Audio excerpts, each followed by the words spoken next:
Hey everybody, Orpheolus here. Welcome back to more Xenoblade Chronicles Future Connected. Last time, we did some side quests around the early parts of the region, just doing some stuff here and there, and this time we'll be heading out to do a little bit of story progress this episode, mostly getting started on a huge quest line that will take us through the entirety of the game. So yes, we're going after the, heading on to Alchemist to see what the heck's going on there, but you know me, getting distracted by everything and procrastinating story as much as possible. So anyways, we're just going over this way to head to the next landmark. I'm going to get spotted by this wolf here, but I don't really care that much.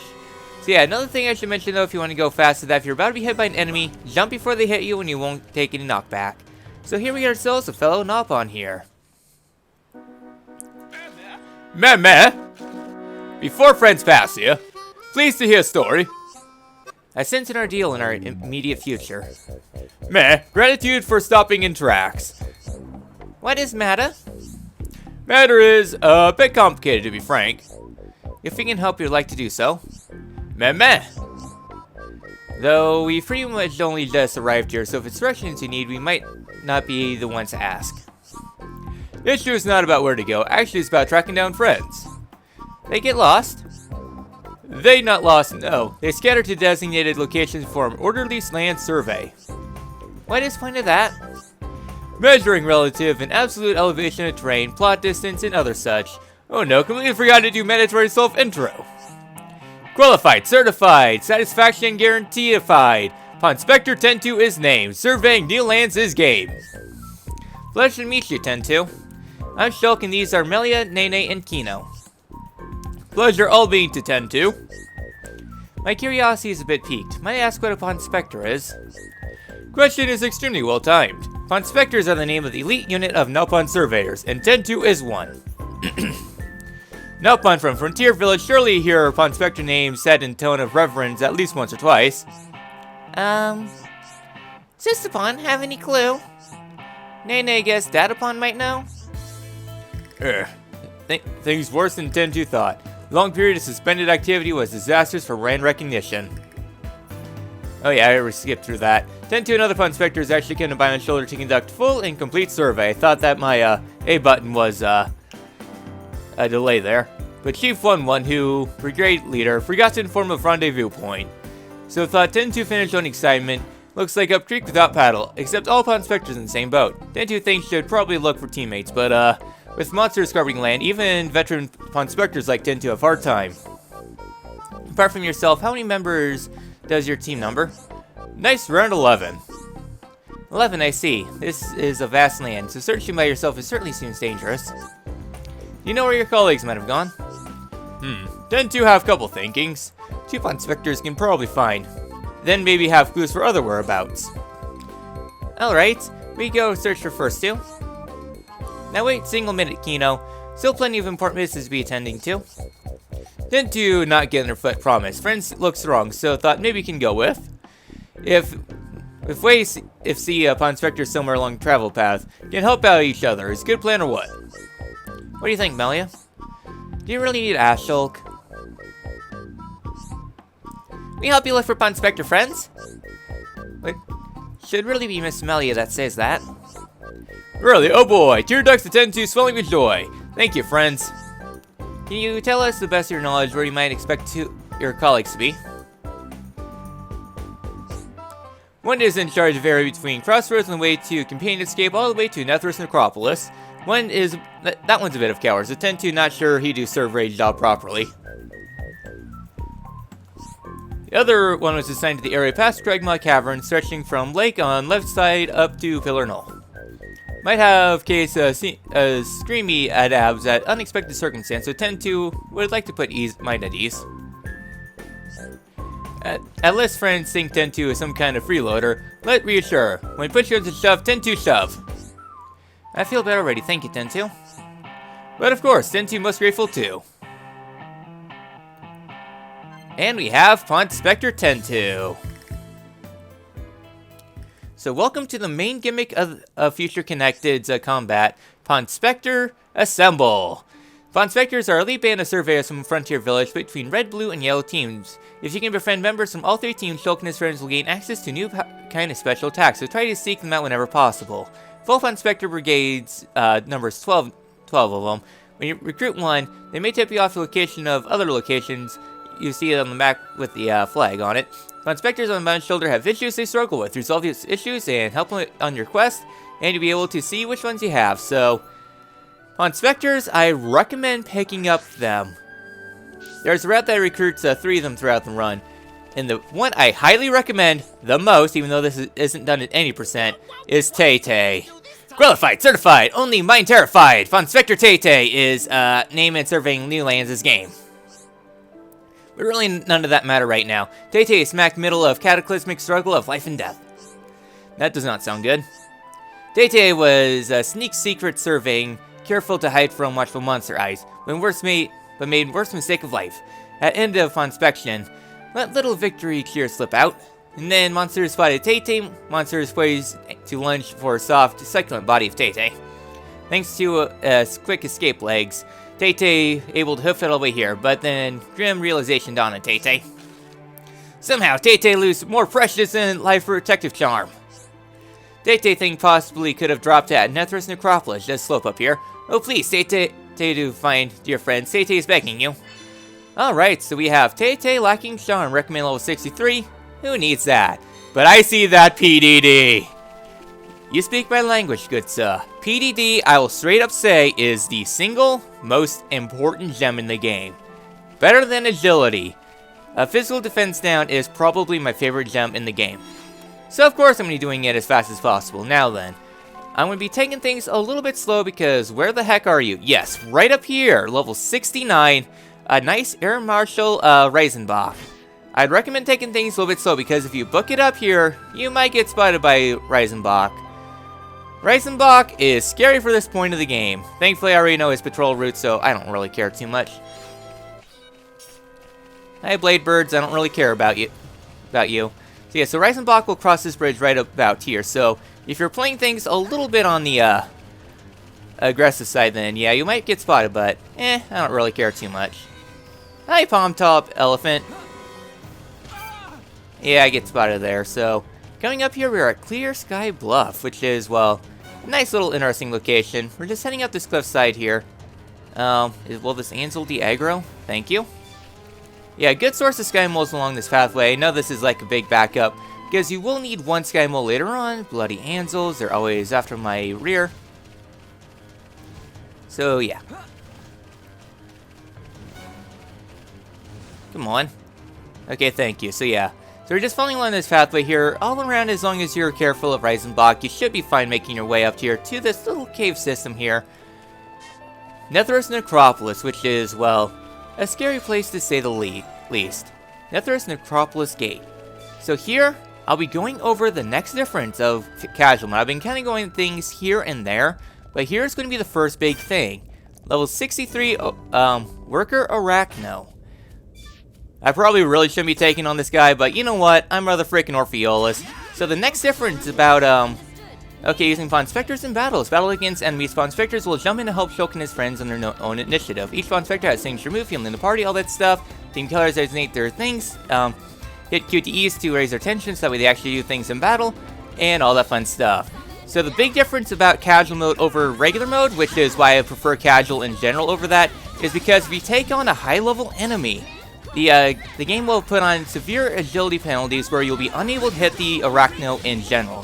However, though, with the use of casual mode, you'll be actually able to hit this enemy, and because it's like 11 levels higher than us, we don't care and we just take it out relatively easily. That's one of the big things about casual mode. Like, for example, we're going to do that battle again just without casual mode on, just to see how big of a difference this makes. And why I actually greatly prefer casual mode over this mode is because if you are more than 5 levels above an enemy, they will gain a significant agility buff. For example, I'm just going to be doing this fight. We are going to be missing every single attack. Okay, I'll put speed on Shulk just because. So yeah, so they'll gain a lot of agility buffs here and there. As you can see, we are missing all of our attacks. it is a very annoying thing. Okay, I'm just bailing it because we cannot hit this guy whatsoever. That is one of the big things about casual mode is that, yeah, you will be unable to hit him, but if you take off casual mode, then you'll be actually able to hit him. That's one of the big difference there. So because of that, we'll be actually able to hit this Arachno and all that fun stuff. That is one of the big quality of life things, because that is one of the huge complaints I have about the base game. Is that with the base game, you'll be unable to hit enemies, and you require a very hefty setup in order to actually hit enemies above your level. Personally, I would get rid of that, but increase the damage they do at a higher level. So, for example, instead of like having like a 1.5 or 2 times damage multiplier, it would be like close to 2.5 or something like that. So that way, if you take on enemies, you're going to get crumbled, but you'll actually be able to do something more than nothing. So, heading on into the Necropolis. Where are you on your cycle? Yeah, right there, Dismal Umya. This guy can see you from pretty far away. So yeah, so you gotta take it easy here and let him walk on by. As we're going over it, I'm going to go over some more, some other differences on casual mode. Another difference that casual mode does is that it increases your party gauge rate. It doubles the amount, so if you hit backslash, it fill it up like normally like 5% or something like that for scoring a critical hit. Instead of, in casual mode, double it to 20% or something like that, or 10%. You see, I can totally math and all that fun stuff. So yeah, so that's really it there. So now we're going to be heading over this way. I don't care about getting spotted by you because I've taken this route many times before. Except I have quick step at this point, so I don't really care. So here is Tay-Tay's Charm. That's more or less how you get through Necropolis. Yeah, you can alternatively walk past that den. You just want to take it slow past the other big spider, so give me your PDD. Oh, friends found. Oh, it's happiest day of life of Tay-Tay. Tay-Tay would start to be afraid, would have dangerous bad luck forever. And we obtain our second Ponspector and Physical Defense down 4. Friends seem reliable sort of folks, and Tay-Tay do need to see Chief 1-1, so maybe. What friends say to escort Tay-Tay to meet Chief. Fear of Tay-Tay dwindle to tiny pebbles surrounded by trusty allies. Alright then. So yeah, so being alert to monster, just giving you some other things. Oh, just give me the experience and physical defense down. So why am I so excited about physical defense down? I'll just straight up say it's my favorite gem in the game. So if we go to our effects, we can see that physical defense down. Auto attacks has a 20% chance of lowering physical defense by 15%.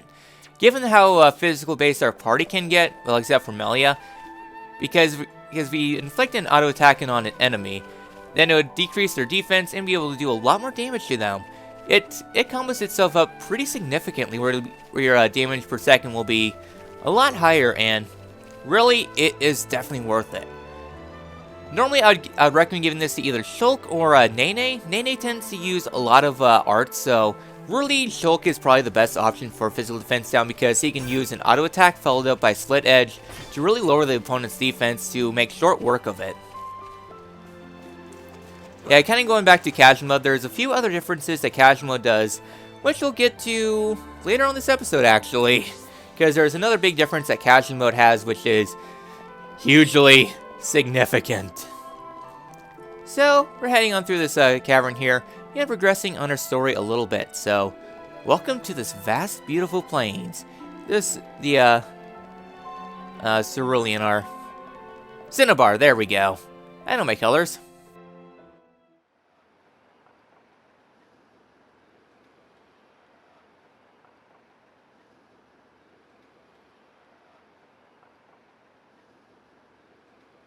Alchemoth.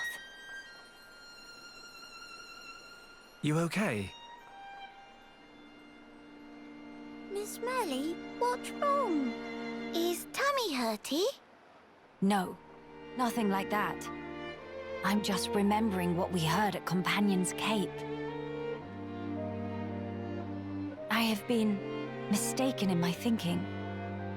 The war is over and peace has been restored. We are rebuilding, slowly but steadily.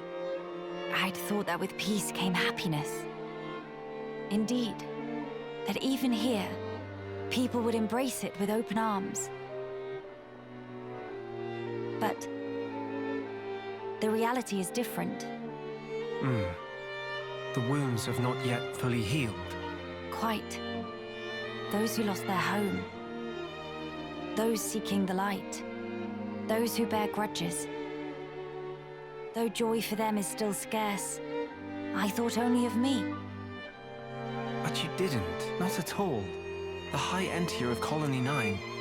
Actually, everyone who remained. You worked hard for them. You, Dunban, and Atharon led by example. Just so that others could smile. Yes, yes, keep on happy, Hat. Kino started upon a momopon, but still full of bounce. Kino. Exactly. Before, Kino cried every day. Did not even want to go potty alone. Sis! Why you bring that up? They're completely irrelevant to discussion. Embarrass Kino not cheer up, Miss Melly. Agree to disagree. Anyway, cannot abandon hope. Dedapon's words. Hope. To become the hope of the High Entier is a fate that you choose for yourself. As long as you remember this, it is certain that you will be worthy of that name. You are the hope of the High Entier. You will not transform into a Telethia. Even after the Bionis has reawakened, you can still succeed the Imperial line. You have the power to end our suffering.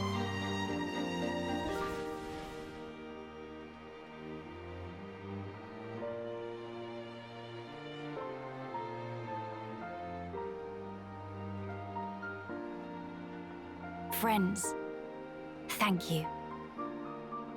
I think I can finally see now what my role here is.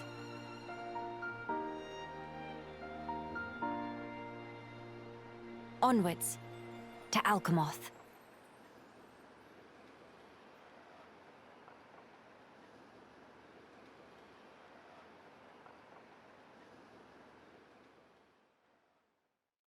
Alright, awkward cutscene out of the way. Next up, we have ourselves our next Ponspector, Evelyn. Qualified, certified, but fully booked, so hands are tied. Ponspector Evelyn is named, surveying new lands is game. Oh dear, oh dear, oh dear. Friends have impeccable timing. Evelyn in dire need of helping. Sounds like you got a big problem. Alright then. Survey for days was finished, so Evelyn makes sure to sit down on sitting spot over yonder for well-deserved snack break. We're just removing tasty morsel from a knapsack when all of a sudden, whoosh splash, meal thing plops straight into lake. All gone in single eye wink, like tears standing underneath waterfall. Warple Sardi in lake scoffed down every last piece of hard-deserved footage. But no ugly fishy fish incur wrath of Evelyn and live to swim about it. Sardi will rude day and made enemy of Evelyn. Friends speak to Evelyn because felt urged to help Nopon in distress, right? Then please avenge poor Evelyn. Alright, we have Evelyn on the ledge. Defeat the shoal of Sardi. So welcome to the glory that is Sardi. We Sardi! Fight party! Sardi still be die! Memes aside, Sardi is famous thing in the community because of stupid things. Because straight up, because if the Sardis interact with land long enough, then they will just sit around and do absolutely nothing, and will just stall you out for time. They'll run back into the water, creating a lot of time loss, and plus their bodies stand here for a while, so... all those said and done, Sardis, they... in the original any percent route, Evelyn was part of the route for getting some arts things up. However, though, because they're very RNG based and can just all of a sudden end you, it was routed out because, let's face it, these Sardis can end your party really quickly. So much so that we started filling them with an eye. So we're coming back. Hopefully you don't keel over on us. Oh, day of joy. Evelyn was awash watching friends bish bash smelly fish brutes. In fact, Evelyn feels a whole lot better now, although... no, it's no use. Tum Tum feels so empty, no energy even for a shimmy. But if friends bring Evelyn Morocobs from wherever about, maybe be able to kickstart metabolism. So yeah, he just kind of falls over. So I guess going over this way, we get ourselves a bunch of items along the pathway. Alright, thankfully there's like 3 guaranteed Morocobs along the pathway. As long as your routing is fine. Thankfully I generally know where we're going, so... Yeah, we can see on the minimap where all the Morocobs are, though the RNG really wasn't that great. I just do want to go ahead and collect these along the pathway. And also, as we're kind of en route, right over there is level 64. I couldn't really get a good view of it, but very important thing because that unique monster we'll get into next because that is the next difference in casual mode. Oh, I hate that guy a lot. Highborn Alexander, so... Going over this way, we get ourselves a little pathway up. I guess we could see what this gem is. It's a green one, so it might be agility up. Maybe? I don't know. I never really go for the gem deposits. And any percent casual, we really just don't care. It's like, oh hey, a gem deposit. Are you like physical defense down, crit up? No? Okay, whatever. There's a few that we do go for, and I will make note of it, but... There we go. Lightning attack. It will be going on Melia. Okay then, so we got Lightning Attack, which is very nice. So Lightning Attack and Ether Up. Ooh.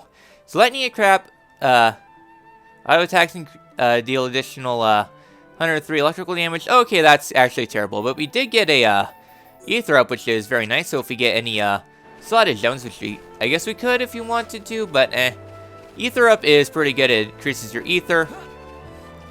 Lightning Attack, well, there's an Electric Pledge gem that does a lot of bonus damage, but really, it's nothing too amazing. So, prevent starvation. Ah, Morocobs! My slurp so tasty, can feel life flowing back into limbs. Brains very mashed, very old things, not so bright after all. There we go, we get sleep resist. Kinda useless jump. Whew, Evelyn wolfed down whole thing down. Now, it's about time Evelyn make haste to finding 1-1. Come to think of it, life all about helping each other, no? Try to think what would happen if Evelyn collapsed on road alone.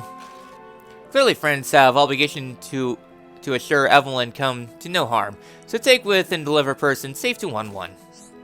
Alright then, so here we're going ahead and head back there. And level up, so 63, perfect level for other fights, man. Friends want to know about other Ponspectors, not to spoil fun at all, but Evelyn have one small idea, try here. So we have ourselves more Ponspectors on the map. Really, I don't care too much. Well, I actually revealed 3 of them. That one we'll do next episode. That one I'll save for a bit.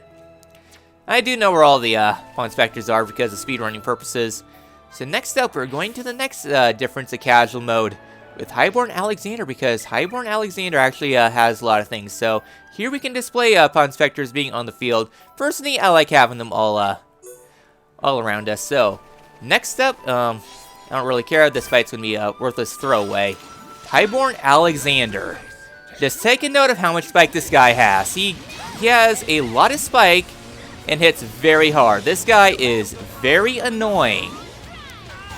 Like a 600-some spike. And plus, you're going to be wanting to build up Purge all the time. One of the things that Definitive Edition has is that he will have the Spike Aura on it when it's active. So, be sure to constantly buff it up. Oh, nice. We got the Topple. So, yeah. So, we are going to be kind of building this up quite a bit. So, yeah. So, really, your Spike's going to be building up quite a bit. Yeah, 230 is quite annoying. One of the things that Casual Mode does, are we actually going to live? Okay, yeah, so, as you can see, Shulk's main purpose in this battle is just, trying to debuff things. Okay, don't... There we go. Yeah, I really couldn't use the thing, but oh well. Yeah, I want to die from the bleed. Yeah, bleed does a lot of damage.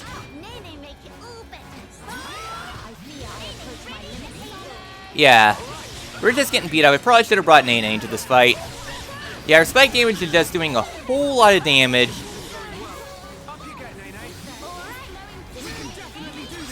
Okay, Purge. Yeah, I really should have brought Nene in. Enemy's getting weaker. Okay, I might shouldn't do this fight again. I feel like we can win even with this high spike. Yeah, rip. Someone need help? Here it goes! Blood is flowing through me. I can't go on. We're so close! Yeah, it's taken me like 30 different attempts, but this frickin' enemy with its goddamn spike is just very tedious, and is another one of the complaints I have with Definitive Edition. Is that you are just basically stuck with spike damage doing a lot, and there's only one option you can do with spike, and that's just Shulk spamming one art. And if you have the AI on Shulk, then you can't do anything. You want to top lock this guy, but you don't have chain attacks in order to do anything like that, so in the end you're just kind of boned with everything. I'm just going to straight up say this game was not well balanced. This was a complaint I've been wanting to hold off for a while, and Highborn Alexander is a very good exhibition of it. I mean, yeah, I could grind up a little bit more, but Highborn is just his spike damage combined with the fact that he hits very hard and your healing options are relatively limited. This guy is brutal, and I know I can beat him right now. It's just, how do I get Shulk and Melee to cooperate? Because if you can keep it topple locked, it's really good, but yeah, I don't have any other options to do. I mean, I don't think I can level up Days anymore for less cooldown.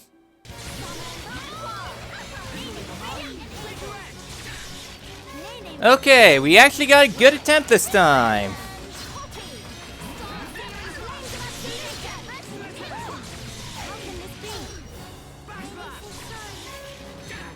Okay. Get back up there. Oh, off game, we're so close! I engaged with better equipment. I am beating this thing if it's the last thing I do. So yes, that is the problem with Alexandria. You don't have chain attacks in order to topple lock enemies. You don't have skills in order to mitigate spike. Spike gems are extremely hard to come by and located in the furthest reaches. There is one other way we can do this, and I will get revenge later on.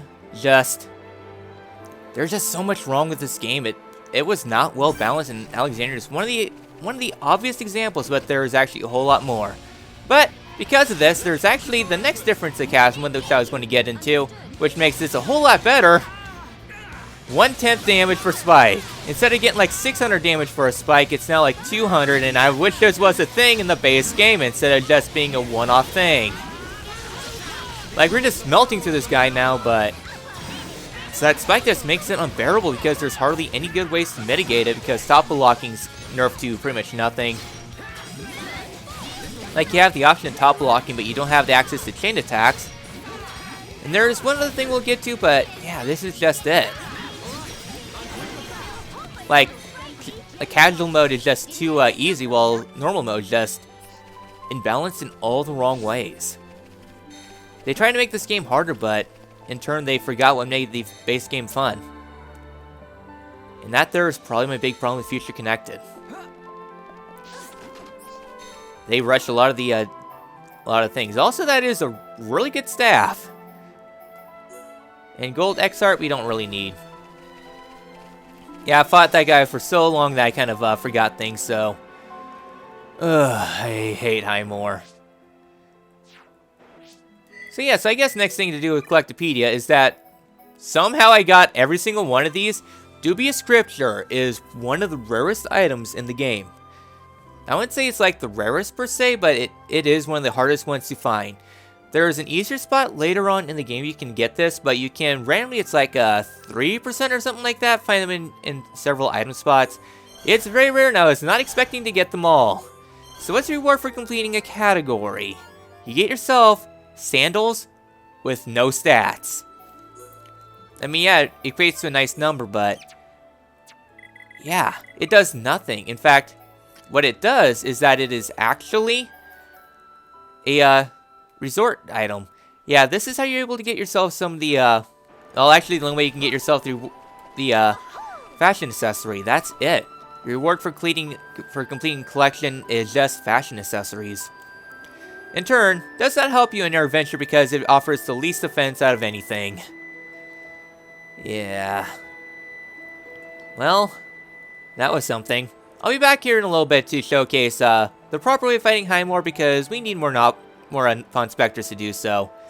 Also, you're going to interrupt me as I'm going to conclude this episode off, so I'm just hanging up here on this cliff. Ugh, my pride has been damaged. Oh well, we'll be doing some stupid things next episode anyway, so next time in Future Connected, we'll be continuing to explore the Cerulean Plateau, meeting a couple more Nopon, and making our way towards Alchemon. I will see you all then.